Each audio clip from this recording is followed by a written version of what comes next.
mengaku Islam tapi tidak takut kepada Allah, memusuhi Muhammad Rasulullah, memusuhi Al-Quran dan memusuhi Islam. Apa yang terjadi Bapak Ibu sekalian?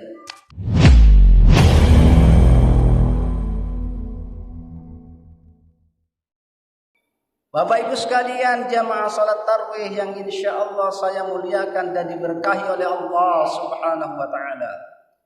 Insya Allah, tema atau judul Mau'idah Hasanah pada malam hari ini adalah manusia yang takut kepada Allah dan yang tidak takut kepada Allah Subhanahu wa Ta'ala.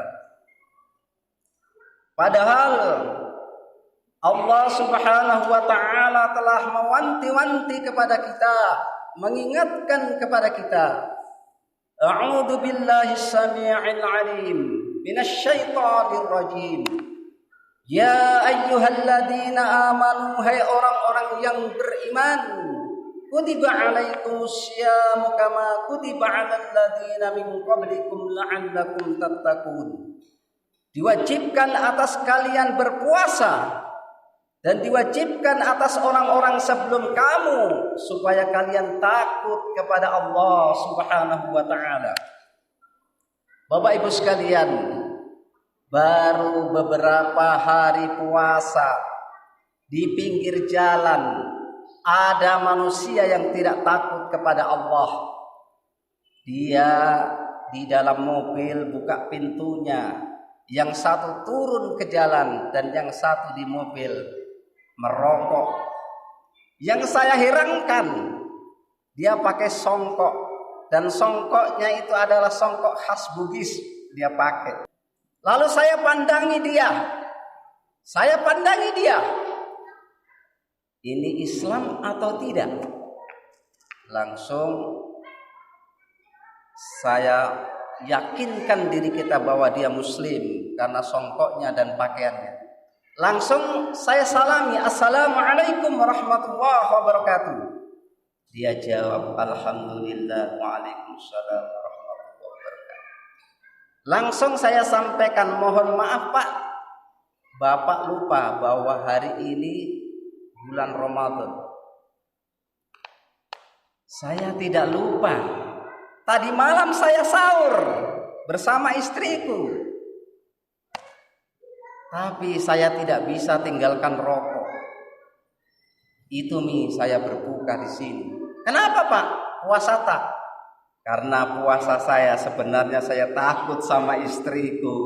Nah, katanya. Ini namanya puasa beleng-beleng. Tidak takut kepada Allah. Ada lagi. Saya pergi ceramah ke Jembatan Kuning. Anak muda berpasang-pasangan. Bayangkan, anak muda berpasang-pasangan. Saya salami, assalamualaikum. Waalaikumsalam. Om, kenapa Om? Ini bulan Ramadan ini. Oh iya Om, kita puasa. Puasa, alhamdulillah Om. Tapi puasa kok pacaran, berpasang-pasangan? Iya Om, kalau saya tidak puasa, diputuskan sama pacarku. Makanya saya puasa. Ini juga puasa beleng-beleng yang seperti ini. Puasa takut sama pacarnya. Padahal orang yang takut kepada Allah mendapatkan pahala dan ganjaran, terutama nanti di akhirat berupa surga. Ada orang manusia yang tidak takut kepada Allah, bahkan memusuhi Allah Subhanahu wa Ta'ala dan Rasulnya. Siapa manusia itu? Kalau yang pertama tadi, bapak-bapak dengan anak, dia hanya tidak takut kepada Allah. Ada manusia yang tidak takut kepada Allah dan memusuhi Allah Subhanahu wa Ta'ala. Coba kita lihat Mustafa Kemal Atatürk, seorang presiden Turki yang pertama yang menjalankan sistem sekuler, hukum-hukum Islam diganti dengan hukum sekuler. Mustafa Kemal Atatürk melarang wanita menutup aurat. Mustafa Kemal Atatürk menjadikan masjid sebagai perpustakaan. Mustafa Kemal Atatürk. Al-Quran mau dijadikan dengan bahasa Turki. Luar biasa. Mengaku Islam tapi tidak takut kepada Allah. Memusuhi Allah, memusuhi Muhammad Rasulullah, memusuhi Al-Quran dan memusuhi Islam. Apa yang terjadi Bapak Ibu sekalian? Mustafa Kemal Atatürk diberikan penyakit yang luar biasa 6 bulan lebih. Panas, dingin dan gatal-gatal tubuhnya. Ketika tubuhnya panas, dimandikan dengan air dingin tetap panas. Ketika tubuhnya dingin, dimandikan air panas tetap tubuhnya dingin. Bukan hanya sekedar itu, seluruh tubuhnya gatal-gatal. Lalu ketika mati Mustafa Kemal Atatürk, kuburannya digali tanah Allah. Akan tetapi tanah Allah menolak Mustafa Kemal Atatürk. Cari tempat lain, digali dengan alat yang lebih canggih.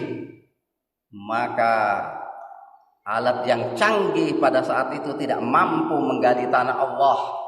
Akhirnya Mustafa Kemal Atatürk yang memusuhi Allah dan Rasulnya, di mana waktu itu Turki menjalankan syariat Islam secara total dalam bingkai khilafah, akan tetapi dihancurkan oleh Mustafa Kemal Atatürk, diganti sekuler, liberalisme sekuler, demokrasi. Maka akhirnya Mustafa Kemal Atatürk ditimbun dengan batu marmer yang beratnya di atas 40 ton. Bukan hanya sekedar itu Bapak Ibu sekalian. Akhirnya Mustafa Kemal Atatürk kuburannya pun mendatangkan bau yang amat busuk. Dalam jarak kurang lebih 200 meter masih busuk, sehingga para pengunjung disuruh memakai masker.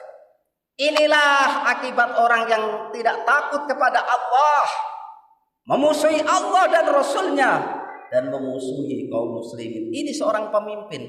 Apalagi kita tidak mau takut kepada Allah. Puasa dianggap sepele. Padahal Rasulullah SAW telah menjanjikan kepada kita, man shoma ramadhana imanan wa ihtisaban ghufira lahu ma taqaddama min dambi. Hadis ini sahih Bukhari Muslim, diriwayatkan oleh Abu Hurairah, pembawa sanad terbanyak dan terkenal di seluruh penjuru antero dunia.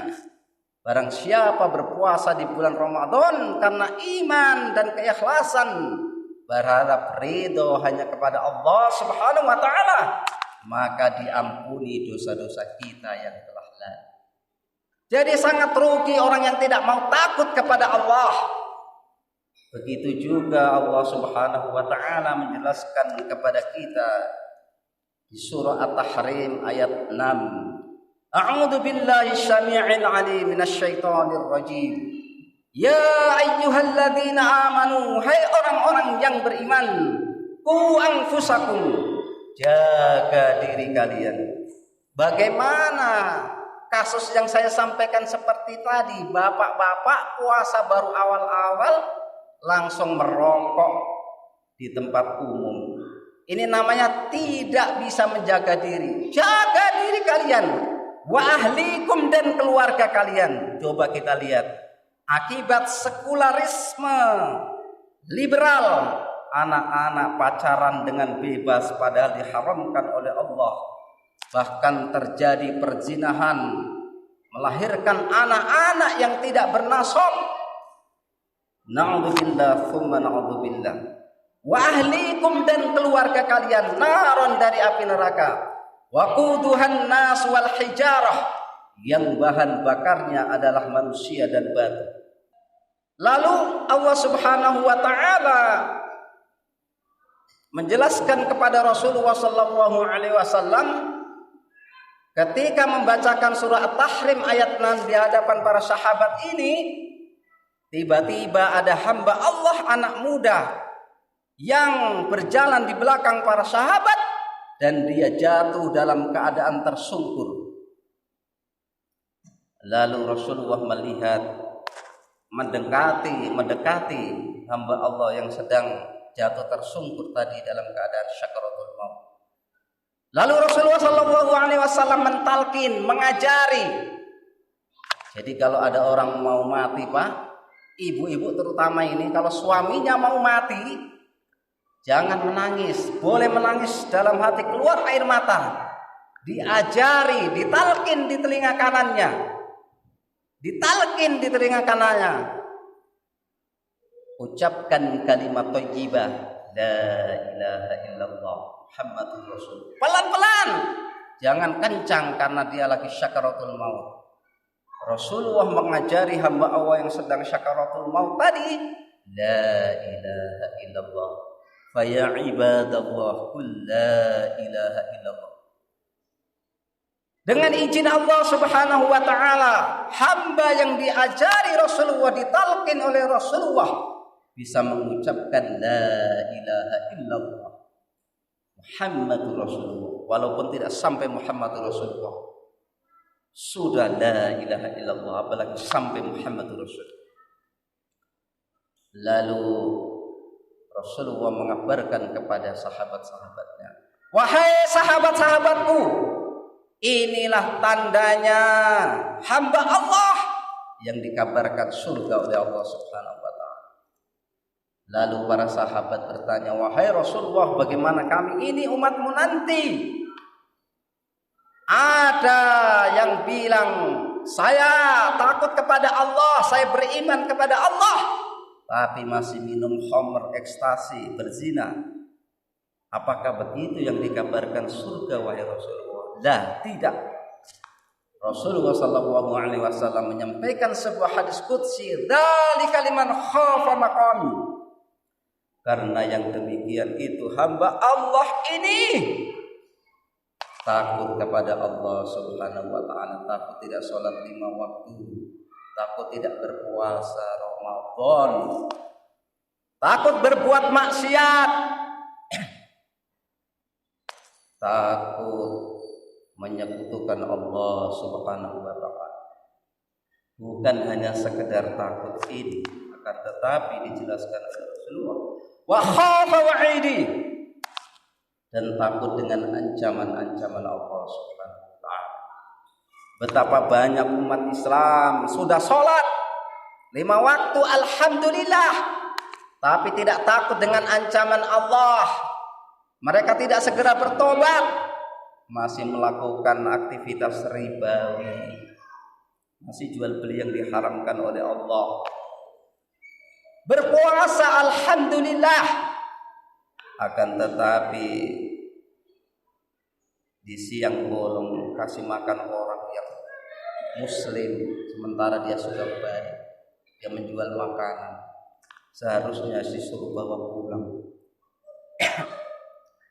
Bapak Ibu sekalian, jamaah tarawih yang berbahagia, mudah-mudahan jamaah di sini tetap diberikan hidayah oleh Allah, selalu mengingat Allah, takut kepada Allah, agar di bulan Ramadan ini kita gunakan dengan sebaik-baiknya, karena belum tentu bulan Ramadan yang akan datang kita dipertemukan oleh Allah Subhanahu wa taala. Oleh karena itu, orang yang cerdas adalah orang yang selalu mengingat kematiannya, bukan siapa-siapa. Akhirnya lebih kurangnya mohon dimaafkan, ada lebihnya datangnya dari Allah Subhanahu wa taala, ada kekurangannya dari kami pribadi sebagai manusia yang selalu lupa dan salah. Akhirnya saya meminta maaf kepada jamaah sekalian, saya memohon ampun kepada Allah Subhanahu wa taala. Astaghfirullahaladzim, astaghfirullahaladzim, astaghfirullahaladzim. Subhanakallahumma bihamdika asyhadu an la ilaha illa anta nastaghfiruka wa atubu ilaik. Assalamualaikum warahmatullahi wabarakatuh.